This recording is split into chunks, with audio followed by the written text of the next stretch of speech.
This is the County Chronicles. Kisii fire expose. Pillows of heavy smoke, resemblance, Nyangwe to sugar factory if it ever existed, cries of despair, agony and tears, fire razing millions of property, the greatest idiocy of a selfish carcinogenic government.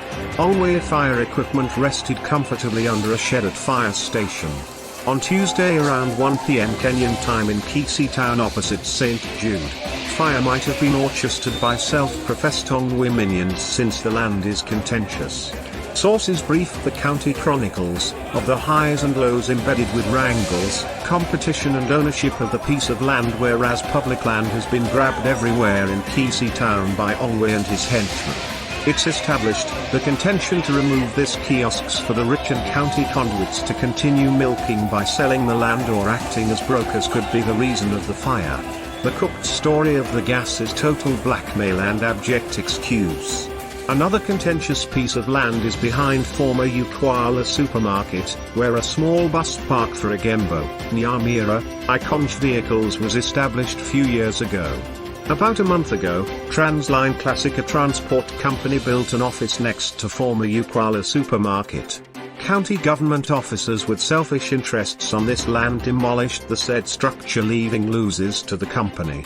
It's said Ongwe directed manager municipality Naason Ogeri and Ronald Samani Lumumba's spanner boy to bring the building down.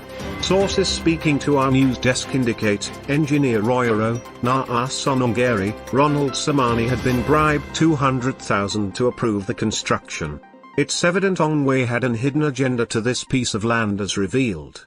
Initially, the land which was earmarked for construction of a town market was grabbed by Kisii County Assembly Speaker Honorable David Combo. The construction opposite St. Jude was later stopped by Lands Commission. The stretch of land is said to be sold. Some of those who claim ownership on this land including current Kisii County Assembly Speaker David Combo, James Ongwe, who built the said Ukwala supermarket through an Asian owning tracts of land within Kisii municipality, Dr. Kumendo, and former Nyarabari Masobu MP Elijah Moindy are said to legally own some portion of land as they claim. 70% of the said kiosks along this stretch belong to county government officers who were put in charge of town management before the establishment of municipality.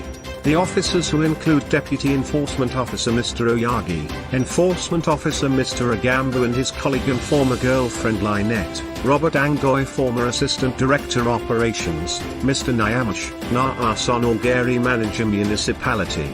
It therefore defeats logic where the fire engine buried itself on hearing smoke and fire gasping houses yesterday. The useless comments emanating from the empty-headed chief officers are as useless as the rulership itself.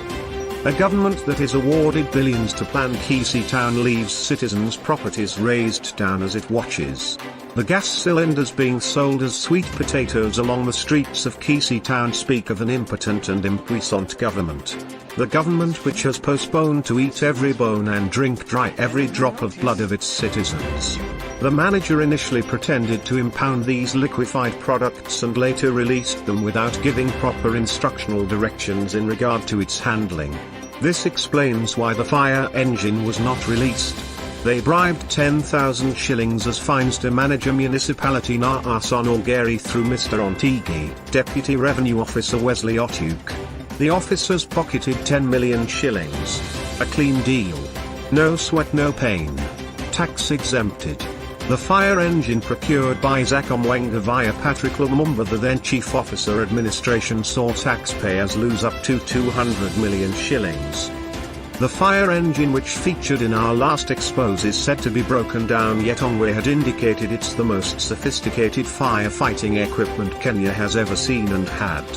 Possibly due to its magnitude, Ongwe directed it be kept away from the public because it will scare them. Fundamentally, the fire engine, with huge and enormous queries and ongoing investigations by EAC on how it was procured, has brought shame and sudden economic saboteur. Records from municipality reflect a boom business. In 2019, 2020 and 2021 alone, the fire engine is said to have consumed 21 million shillings as expenses for maintenance. It's allocated 250,000 shillings every month, but the high maintenance costs is another economic tale. In 2019-2020, Mr. Nicodemus Orito, then Director Disaster Management, procured spare parts for the fire engine at a cost of 7 million shillings. The money went to Ongwei for personal use because it's already broken down. Nothing was replaced. It has been a norm. Loot and varnish. Take the Lutum Kumbwa. He will always ask Lumumba to upgrade your job group and place you in a comfort zone position to keep swindling as Ongwei stashes it offshore accounts. Nicodemus was transferred after Riek stormed to investigate. It's sad Kisii County is run by thugs, conduits and intellectual cousins whose errand is to enrich their stature and well-being. This is the Expose County Chronicles. Keep it here. I'm Brian Joey.